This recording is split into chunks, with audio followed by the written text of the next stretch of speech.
Hello, Sparkly Beans. If you're new here, my name is Avery, and I help people who are passionate about liberation and justice to discover themselves and their role in an emerging future. One of the ways I do that is through the tool of astrology, and this Practical Astrology 101 series is all about how you can get to know and learn astrology in an accessible way so that you can learn more about yourself and where you fit into the collective picture through studying your birth chart. In order to do that, though, we need to ground in some of the foundational concepts. So this is not a brand new series. You'll see there's other stuff in the playlist, but I'm sort of relaunching, rebooting, etc. A little bit here in 2022 with a series of videos in this series about the most foundational concepts of astrology. So signs, houses, planets. We'll also get into some other related stuff, and then we'll start to move into some more special topics again. But I realize that we really need to have a starting point where we can all make sure we're on the same page and learn a little bit about some of the basics. So I will be posting these once a month, and I would expect for about 4 or 5 months we'll really be focusing on some of these basics, and then we'll get into other things like aspects, moon phases, etc., and some more advanced topics. But I'm starting here, so if you are watching this because you came back here from a later, more advanced video, then hi from the past, and I'm glad you're here. We're going to be talking in this video, we're specifically starting with signs. There's going to be 2 videos about signs, and then we're going to do houses, and then we're going to do planets. So that gives you sort of a sense of where we're going.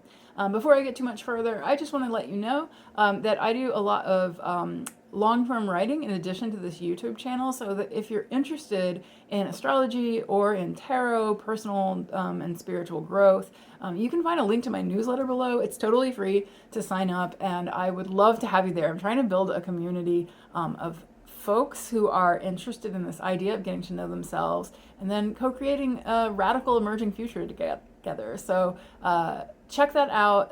You can sign up below. And if you do get value from this series or from the newsletter or any of my work, you can voluntarily contribute as you feel called, as you're able. And there's a Patreon link below as well for that.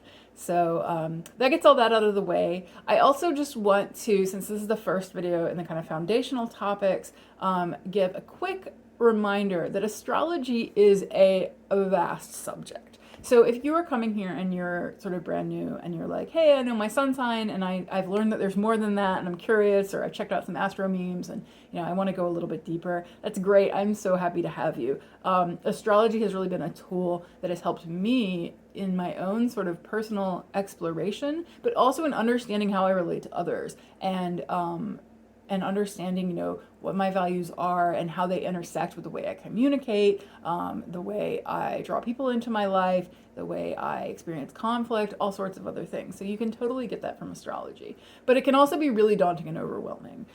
When I first started studying astrology and doing my own research online, one of the things that I found the most confusing or sort of hard was to figure out, what do I prioritize? Like, there's so many things in my chart. There's so many different ways of looking at a chart. There's so many different schools of thought. Where do I go?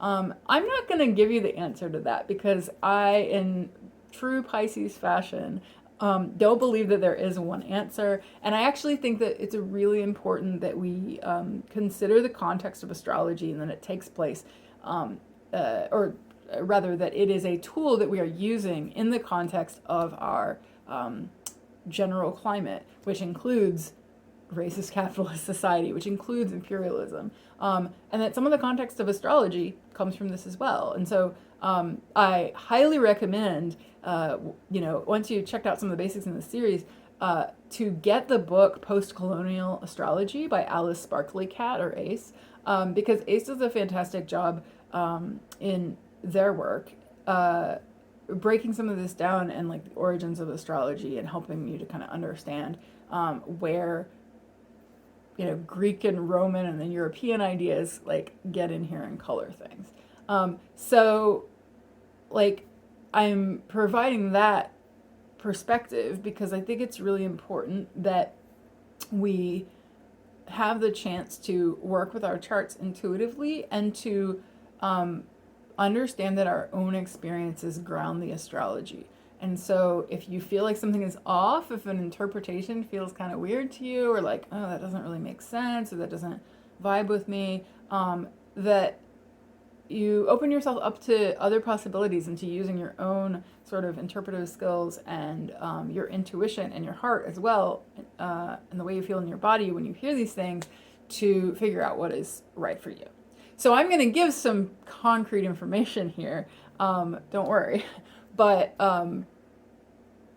I just want to give that context, because if you look some of this stuff up, you might find 17 different answers, and that's okay.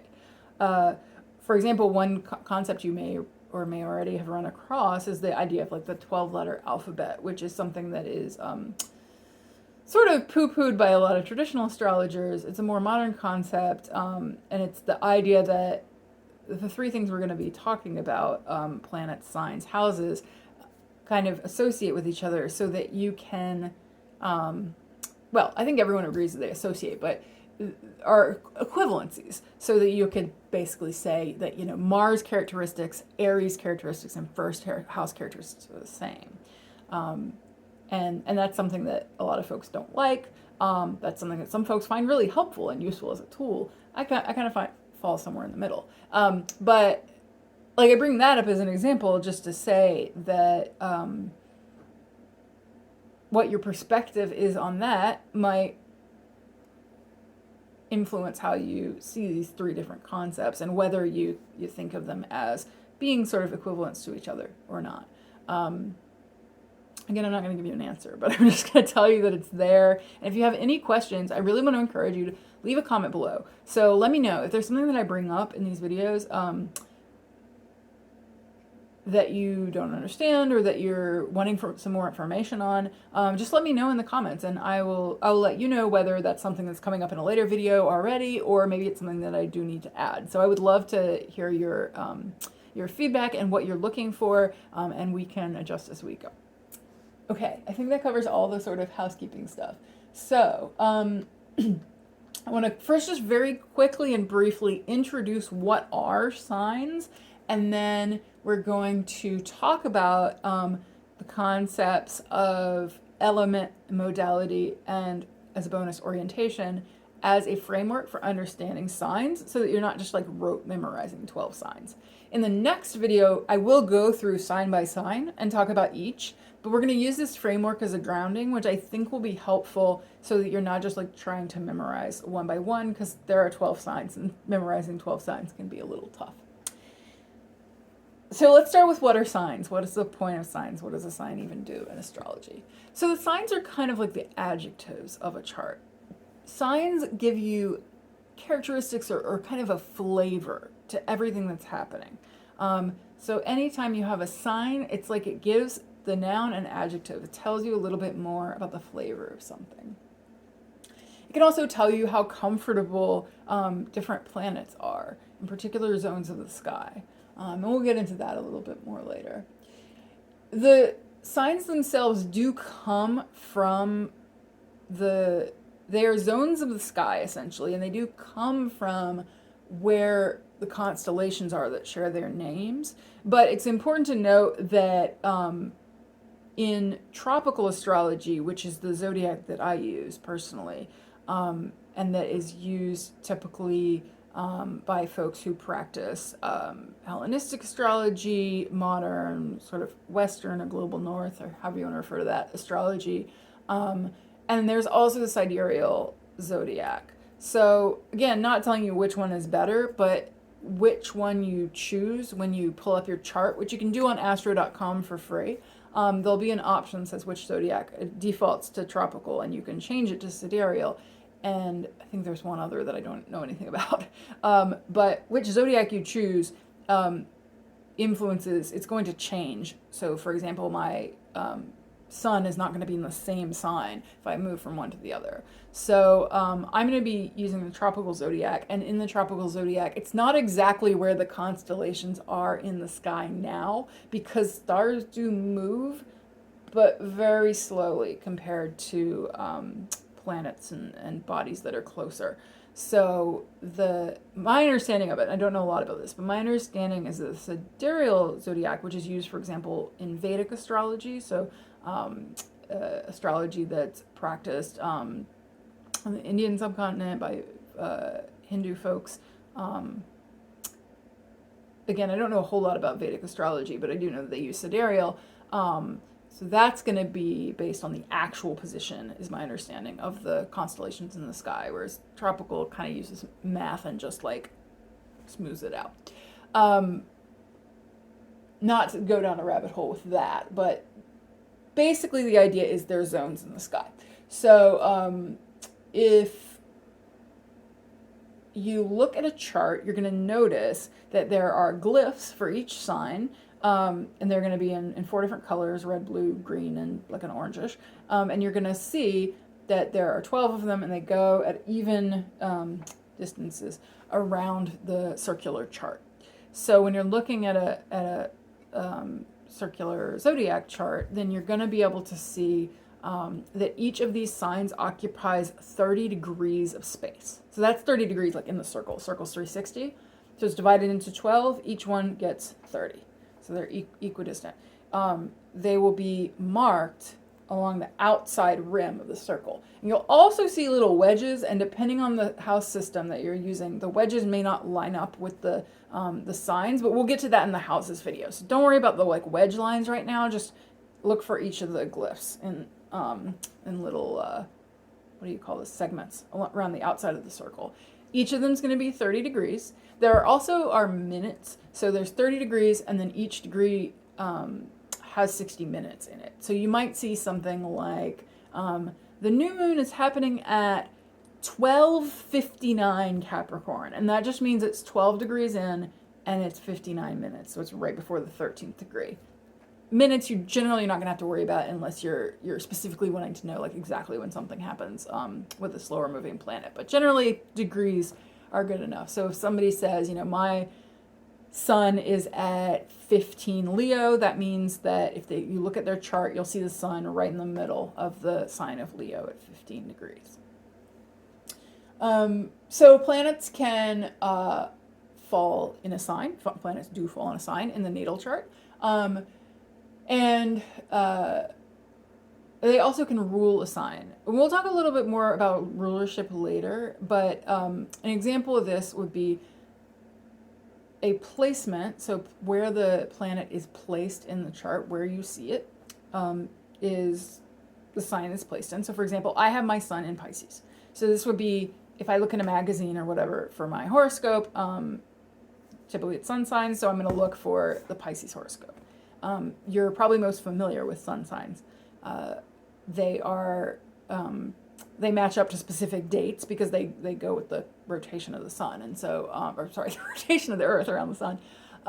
And so you know that certain dates are Pisces. If you were born between those dates, then you are Pisces, or you are Leo, or whatever you are.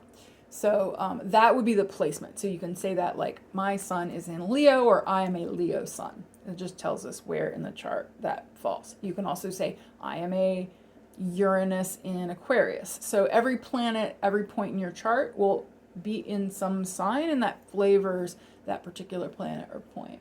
And then there, like I said, there's also rulership, which is just a concept that indicates, a planet naturally. So for everyone, regardless of what your chart looks like, there is a scheme of rulership where certain planets are most at home or rule certain parts of the chart, certain signs. So like, for example, Sun rules Leo. The Sun is most at home in the sign of Leo.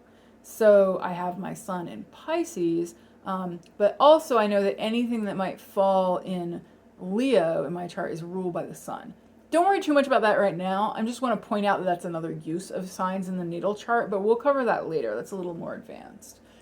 And then another thing that you can consider when you're thinking about sign is that planets also travel through the sky, and they travel through different zones of the sky, i.e. they're in those signs. So when you look at the chart of the moment right now, you can see where is the sun right now, where is Jupiter right now, where is Pluto right now, where is the moon right now. And as they travel through those signs, they kind of take on some of the characteristics of that sign, so some of the flavors of that sign. And some planets, again with this rulership concept, some planets are a little more comfortable in some signs and a little less comfortable in other signs. But we all are going to feel that collectively. So when a planet is moving through a sign, because everyone's chart is different, the part of the chart that that planet is influencing is going to be different for everyone, but collectively we're all going to feel the sign energy. So if we go back to the example of the sun, which I think is probably the most easiest and most accessible for beginners, we can think about where is the sun right now, and we can think about the general characteristics of the sun. So one of those characteristics that's probably pretty obvious is kind of light and visibility. The sun kind of shines light on wherever it is. So right now, as I am recording this, the sun is in Capricorn. And so it's shining light on the part of everyone's chart where Capricorn is, but it's also, we might be feeling this more Capricornian characteristics because of that light and visibility to Capricorn collectively. You may have heard people say things like, it is Capricorn season, and that is a term that is used specifically for where is the sun right now, which sign is it in.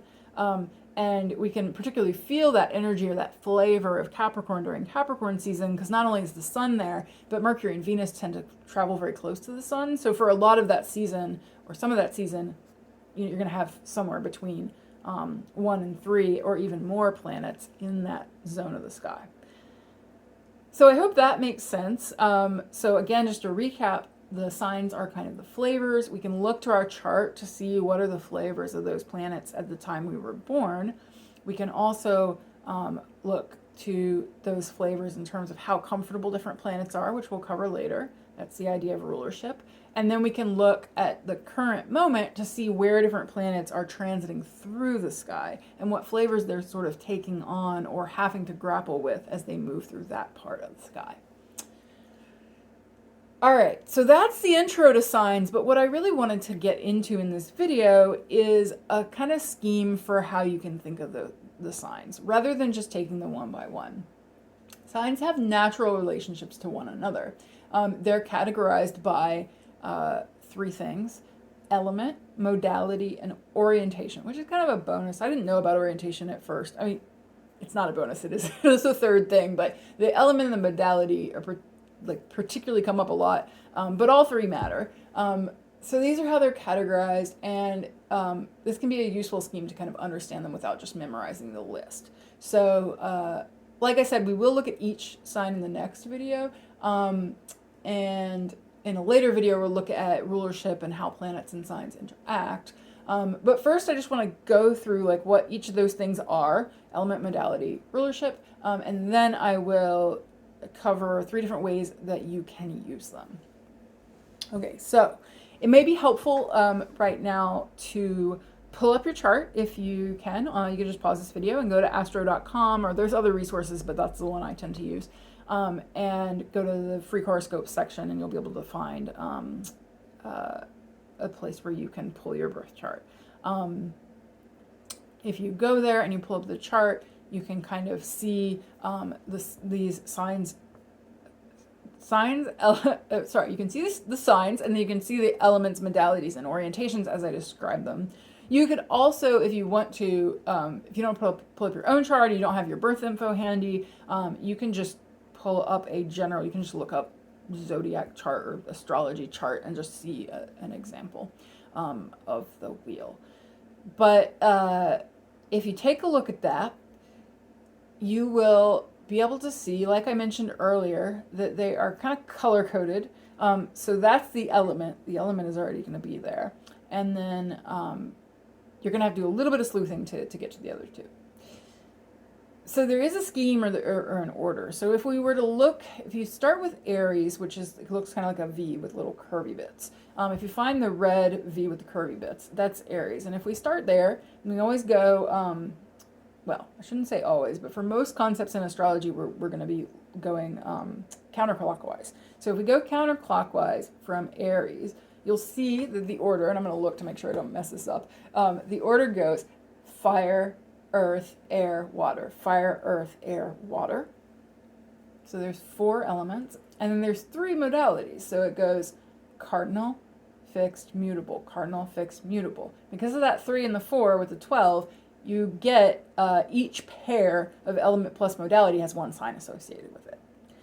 And we can lay on top of that, if you start from Aries, the first 4 that you see, so Aries through to Cancer, those 4 are going to be personal orientation.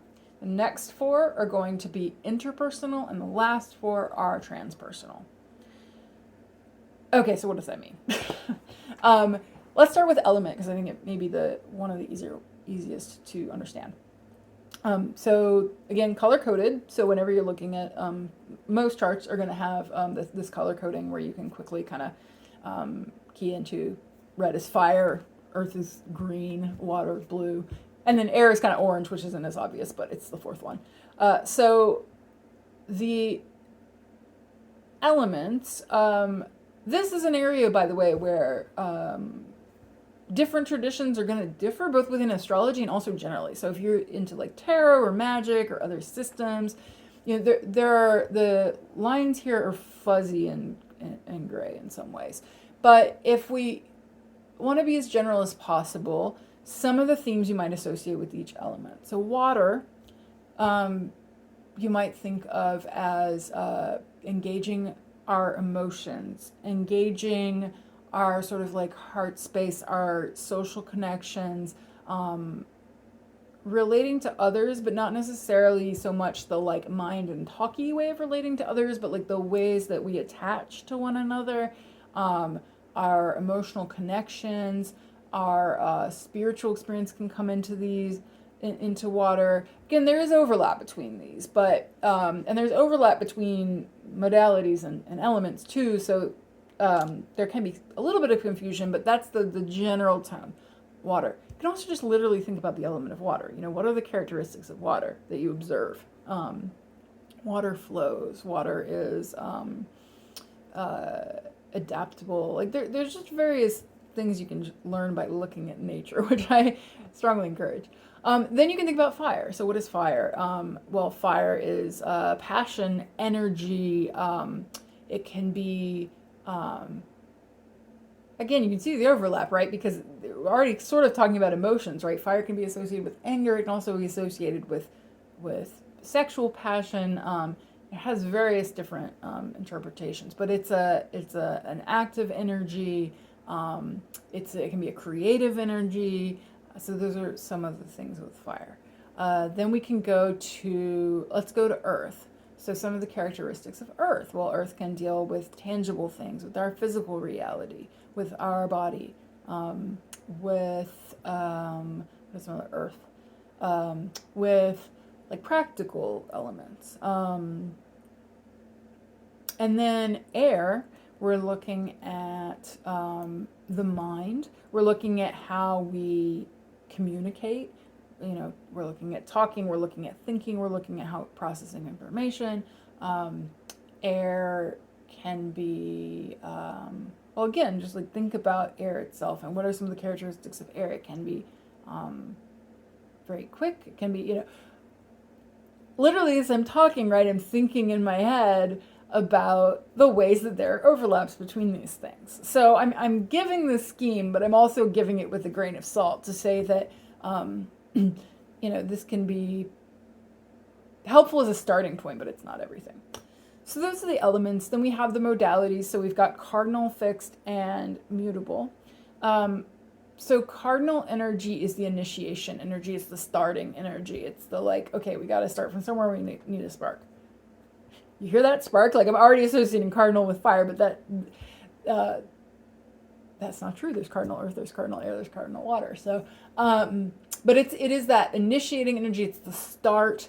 You know, I like to, when I think about modalities, I often think about like parts of a project. So maybe this is just because I have a background as project manager in a former life, but I think of cardinal signs as being the ideas, the needing to like the motivation, the energy to get started. Then when I think of fixed, so fixed is a more stable, sustaining energy. Fixed wants something to last. Fixed energy can get stuck, but also can be the energy you need to keep something going. It can be kind of that middle bit. It can also be, it can be finishing energy, but I don't know, I divide finishing energy a little bit between fixed and mutable, but it is very grounded, very stable, right? And then you have mutable energy, which is much more adaptive and flexible, and I was about to say flowy, and then I realized we're going to go into water, which again, mutable can be any element, but it is adaptable. It is changing. It can be liminal. It can be harder to pin down. It can also be the energy that you need to know when something is done, or to know when a project needs to change or needs to be, because if you have any background in project management, you know that not every project ends with the project being complete as planned. Sometimes projects get axed. Sometimes projects get changed and mutate and turn into other things, and that's mutable energy can really do that. So it's a useful trick that you can look, if you're looking at the chart and you see the color coding, if you can remember that Aries, again, that red V, if you remember that Aries is cardinal, that'll help you. Because even if you don't know necessarily which is which, you can look at the chart and say, okay, if I know Aries is cardinal, and I know that there are 3 in the scheme of 12, there are 3 different modalities, then there are going to be 4 cardinal signs. And so the 4 cardinal signs are Aries, the one directly across, Libra, and then Cancer and Capricorn. So it forms a cross, right? So if you know that, you know what the cardinal signs are, starting from Aries and going across and then left and right, then if you think about it this way, as the fixed energy is the thing that keeps the project going, and then the mutable energy determines what happens next, then you can know that it always goes cardinal, then fixed, then mutable. I hope that little trick helps. Finally, we have the orientation. So orientation is just the idea of where is the energy oriented towards. Is it personal, interpersonal, or transpersonal? So personal, the personal signs can be kind of more inwardly focused, right? Self-focused. Not necessarily inward, because it can be outward, but like individual, right? Then the interpersonal signs would be more about our relationships, particularly like our one-on-one relationships, could be our relationships in groups, though, like any relationships between people. And then transpersonal, beyond the personal, is where we're getting into more collective energies and the idea of, like, what are the things that are universal and collective and go beyond just like our here and now relationships, but deal with bigger things, bigger like time, space, ideology, like things like that can fall under transpersonal. So now that we have taken a look at each, and we kind of understand vaguely how they fit in there, let's talk about how to use them. And again, I'm not going into the specific signs yet. That's going to be the next video. So make sure you're subscribed so you'll see when that comes out in about a month. So three different things that I will touch on. There are probably others, but these are the 3 different things that I noticed in how this scheme can be helpful when you're thinking about signs. So first is it can kind of serve as a little bit of a formula for understanding a sign. If you can't remember what a sign is about, or you're trying to learn what a sign is about, it's a good starting point. It doesn't necessarily tell you everything, but if you blank on the characteristics of a sign, it can be a useful thing to pull yourself back. So if I forget what Scorpio means, but I know, okay, Scorpio is water. Okay, I see that Scorpio is fixed because it comes right after a cardinal sign, which is Libra. Remember, Aries across from Libra. Okay, Scorpio's next, so it's fixed. So I'm like, okay, fixed water, and then I know that it is. Oh, I didn't actually mention the way you can tell personal, social. It just personal starts from Aries 1, 2, 3, 4. Then it's interpersonal 1, 2, 3, 4. Then it's transpersonal 1, 2, 3, 4. So if you count around, you'll notice that Scorpio is, I believe, the 8th. So it falls in the interpersonal. So if I think, okay, what does that mean? Fixed, water, interpersonal. Okay, well, I know that water is like deals with emotion. It deals with a relationship. Okay, that makes sense because it's also interpersonal. So I'm feeling the relationship piece, maybe my emotions with other people, and then fixed. Well, what would happen if, um, like, what does that look like? What does fixed water energy look like? Well, I can even think of nature, right? Like fixed water, well, like a pond or something that's not moving. It can go really deep and it can get stagnant, but it could also be that there's something interesting underneath. So I'm thinking about like digging down. I'm thinking about what does it mean to like sustain a relationship or like to stay in an emotion. Well, maybe it gets a little obsessive or intense. Okay, those are actually characteristics of Scorpio, so you can see how I might get there. You could do that. Let's say another example, Capricorn. So Capricorn I can see is a cardinal sign, so it's that initiating, starting energy. It's Earth. So what are we initiating and starting? Well, it's going to be something material. It's going to be building. I'm feeling a building energy, and then Capricorn is also a transpersonal. So transpersonal. Okay, well, so what are we building? But like, what are we building that's beyond just us? It's outlast us. It's beyond just the people, but like we're building something to last. That gives me a starting point for Capricorn. So that's the first way to do it is kind of as a formula. I think formulas can get a bad rap in astrology. I think people get annoyed about just like trying to determine the formula for astrology because it is experiential and you need to kind of feel into it and get to know it. But it can be a useful starting point, I think. So then the second thing that I think this schema is really useful for is that you can look at your chart. So if you still have your chart open, take a look. And the balance between elements, modalities, and orientation can kind of tell you something about the overall essence of the chart. So if you take a look, and I'll look at mine, if you pulled it from astro.com, there should be a little table of elements and modalities. It will be a little grid, a little box that's 3x4. It doesn't include the orientations, but it's 3x4, and it'll have whatever you have decided to include in your chart when you pulled it up.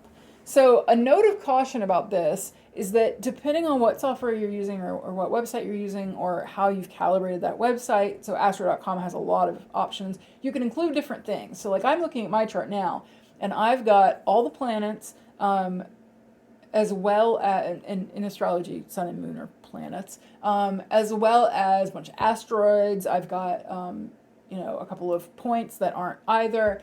So I got a lot of stuff on my chart right now.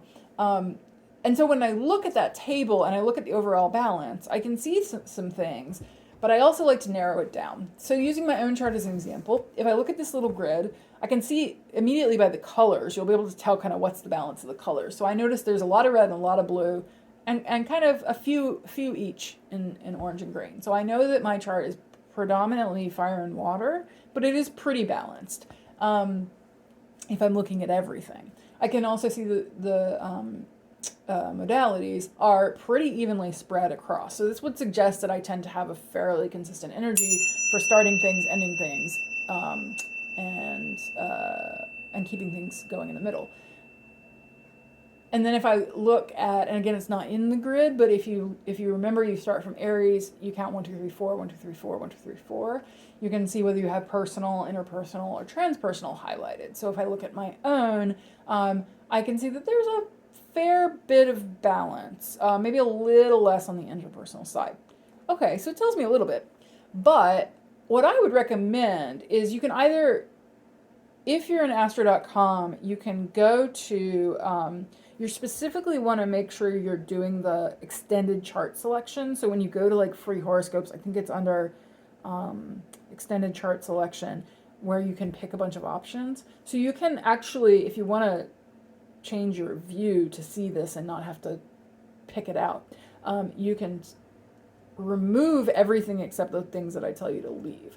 So I like to look at some of I hesitate to say most important, but some of the really relevant, like really personal points and planets in the chart, I like to leave when I'm doing this overall comparison of energies. So I would include the sun, the moon, Mercury, Venus, Mars. So those are what we call the personal planets, the ones that are closer to Earth.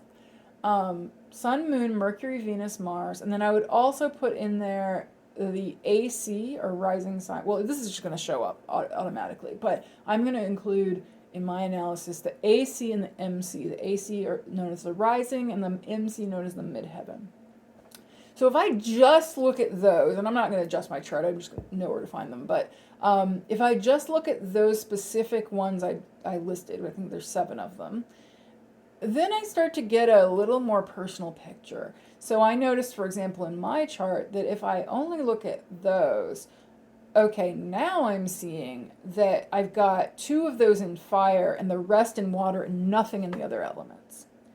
So that starts to say, ooh, yeah, that's actually intensifying the picture that I started with of saying, ooh, there's really like fire and water are prominent in my chart, and especially that water.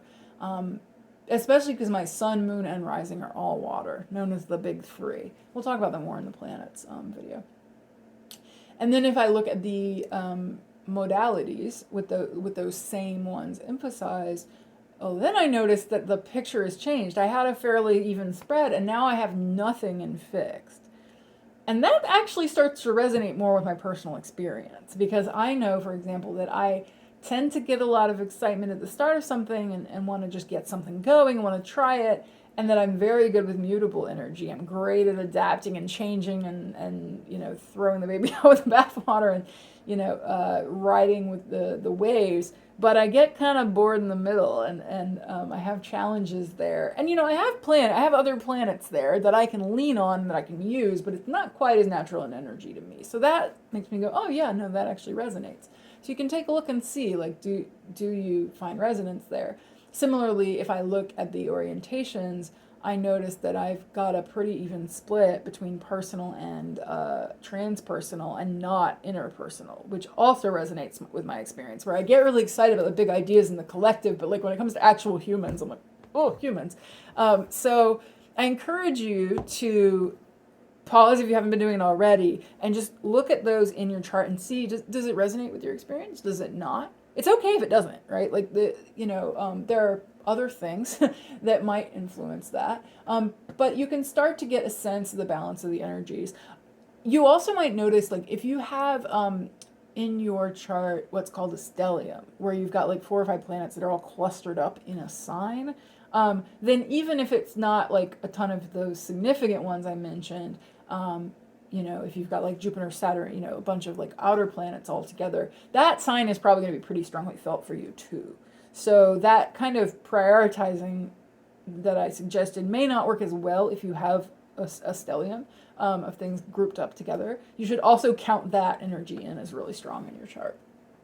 Okay, and then the third thing, and then we'll wrap up. The third thing that I find this schema useful for is understanding aspects. So we'll do a video on aspects later, but just to briefly introduce it and to give you this little pro tip that really helped me, because I was always trying to like calculate how many degrees a different a planet was from each other with math, but you can throw math out briefly and do it a little more visually if you understand this scheme. So aspects are the way planets and points relate to one another, the angles between them as they fall around this big circle. You'll see them represented as lines that are usually like red or blue and sometimes green going through the middle of the chart, where those lines are trying to point to you that like this planet and this planet are connected. And if it's red, then it tends to be a more challenging aspect, and if it's blue, it tends to be, this is in astro.com, if it's blue, it tends to be a more easily flowing aspect. So I'm not going to cover all the possible aspects right now, but I'm just going to point out that a useful little tip, because of the way they go 1, 2, 3, 1, 2, 3, 4, the squares and oppositions are always going to be in the same modality. So an opposition is when it's directly opposite the chart within a few degrees. There's a little tolerance for this, but basically directly opposite. And then the squares are where it's 90 degrees. So if you take a look again at the chart and take a look at Aries, let's start from Aries again. So if we take a look at Aries, you can see that if you have something at a particular degree of Aries and you go across to Libra, if anything's happening in that same degree or within a few of in Libra as the thing in Aries, then it's an opposition. They're directly opposite one another, because Aries and Libra both same modality. They are cardinal, right? Similarly, if you're like, okay, I've got something in Pisces, so when would I have a square to Pisces? Well, Pisces is mutable, so look to the other mutable signs, and the one directly across Virgo is going to be your opposition, and then the other two are going to be your square. So the other mutable signs, Sagittarius and Gemini, would be square to Pisces. So knowing that, you can kind of get a sense for like quickly where to look for things that are squaring. So for example, if something's transiting through the sky, you can see, oh, I know that I have my sun at 12 degrees Leo, let's say, and I notice that something in transit is happening at 12 degrees Scorpio. Ooh, that's a square, so I know it's going to kick that off. I'll tell you what a square is in a later video, but that's just an idea. And then trines are always the same sign. So if you are looking at something in Pisces and then at the same degree in Scorpio, that's a trine. And that's a more easily flowing energy. That is a 90, 120. I can't do math. I think it's 120 degrees, but yeah, it's element to element. So again, if it's the same modality, square or opposition. If it's the same element, trine. And then if it's in the same place, if they're both in the same sign right up next to each other, that's called a conjunction. And we'll talk about what all those mean, but I just wanted to give that quick little pro tip, and I'll try to remember to mention it again in the video on aspects. Okay, so we covered a lot. Just a reminder, one, let me know in the comments if there is anything that you're particularly confused about, that I didn't explain very well, or you would like some more information on. We will be in the next video going sign by sign, so if there's anything in particular where you're like, can you cover this in that video? Let me know below. I want to encourage you to share this with a friend. If you know anybody who might be interested in learning about this, who's kind of curious about astrology, you can pass it on. And I would love, love, love it if you signed up for my newsletter below.